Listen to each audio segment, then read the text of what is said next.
What's up, guys? I wanted to share with you a quick story. So recently, my season started, as you guys know, and I started the year throwing predominantly two-seamers as my fastball, and I was struggling to throw this for a strike, crazy. And we might have, thrown too many of them to begin with, and I really was shooting myself in the foot every single outing. So I was beating myself instead of letting the guys beat me, and I came to the conclusion with my coach that we should make an adjustment.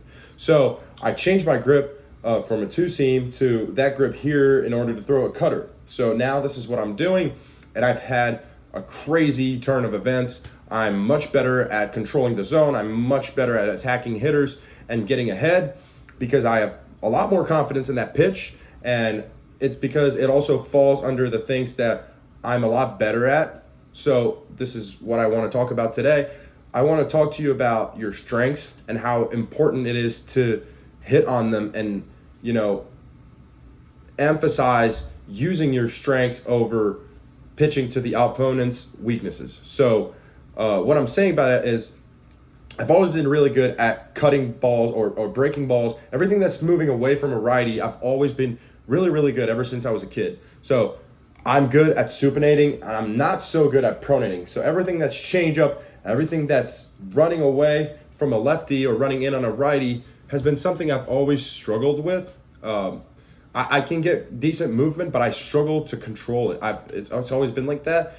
And this is what I want you guys to be mindful of. So when you're thinking of your game plan or how to attack or how to approach the game, you want to make sure that you use your strengths more, no matter what the opponent's strengths are. So always bet on your strengths first, and then, if you get beat, then you can adjust. But all I'm saying is I was shooting myself in the foot because I was reading the scouting reports, I was looking at the opponent's weaknesses, but I wasn't being mindful of my actual strengths and what works for me, right? So now I changed to something that actually works, that allows me to be confident, that allows me to control the zone, that allows me to open up and miss because I'm always ahead in the count, which is amazing. So all this to say that be aware of what your weaknesses and what your strengths are. And if your initial game plan doesn't work, if you're throwing too many balls, if you feel like you don't have control over what you're doing, maybe reassess what you're doing, reassess what kind of pitches you're throwing and what pitches are working better,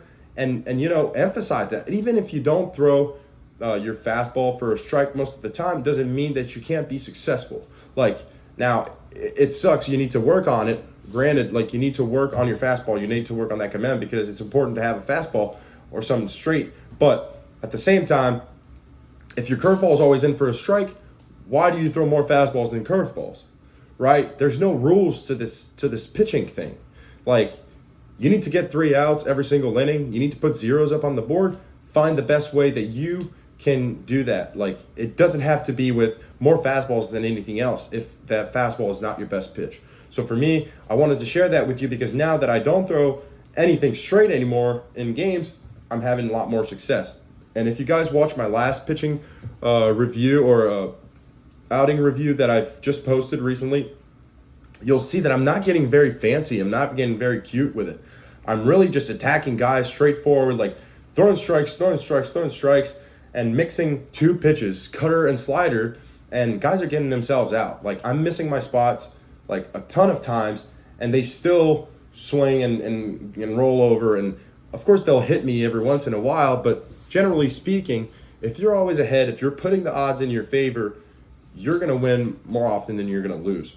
So I want you guys to know that. I want you guys to be aware of what your strengths are and really emphasize on that, right? If you have a nasty splitter, throw that thing. Throw it until they figure it out, or until you need to throw something else to get back in the zone, right? Or if you have a nasty curveball, a changeup, or whatever pitch it is, go with what you're most comfortable and most confident with rather than what makes sense in the grand scheme of things, right? You're you. There's only one pitcher like you in the whole world. And just because one guy has success doing that doesn't mean that you have to do that. So I'm not saying go crazy and do things that don't make any sense, but I'm sure you can find better ways to get outs if throwing predominantly fastballs is not really working well for you. So be aware of that and keep working hard.